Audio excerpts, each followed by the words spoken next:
जय श्रीमन्नारायण। लक्ष्मीनाथ समारंभां नाथयामुनिमध्यमाम् अस्मदाचार्यपर्यन्तां वंदे गुरु परंपराम। इस समय ये क्या कहूँ मैं इस पर। अब आचार्य परंपराओं ऐसा नहीं बोलना चाहिए, लेकिन अब क्या करूँ, बहुत समस्या है, बोलना पड़ रहा है। इस समय जाति पाति का इतना बड़ा भेदभाव चल रहा है कि हम मैं हूँ, फलाना हूँ, मैं धिनकाना हूँ, मैं निपोरा हूँ। ये सब के चक्कर में लोग एक दूसरे को बहुत गाली दे रहे हैं, बहुत दे रहे हैं। ये ने ऐसे किया, मेरे साथ इतना बदनामी किया।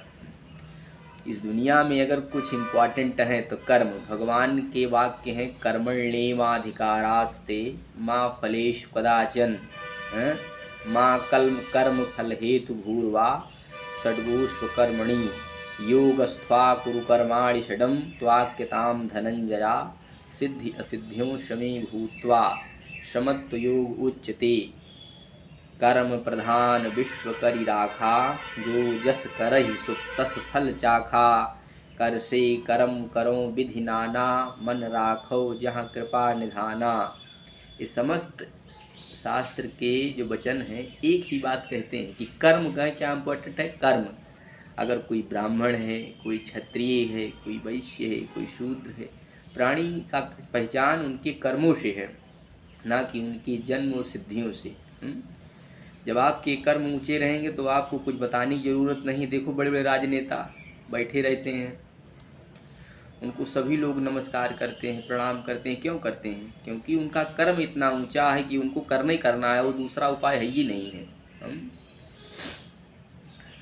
चाहे वो जिस भी बिरादरी का, जाति बिरादरी का हो, लेकिन नियम है। नियम मनुष्य ने ही बनाए हैं।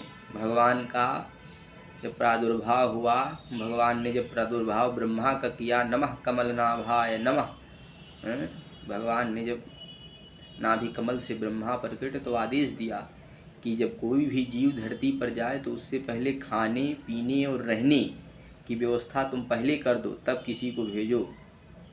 इसलिए जाति पात का भेद न दो, भगवान को ध्यान दो।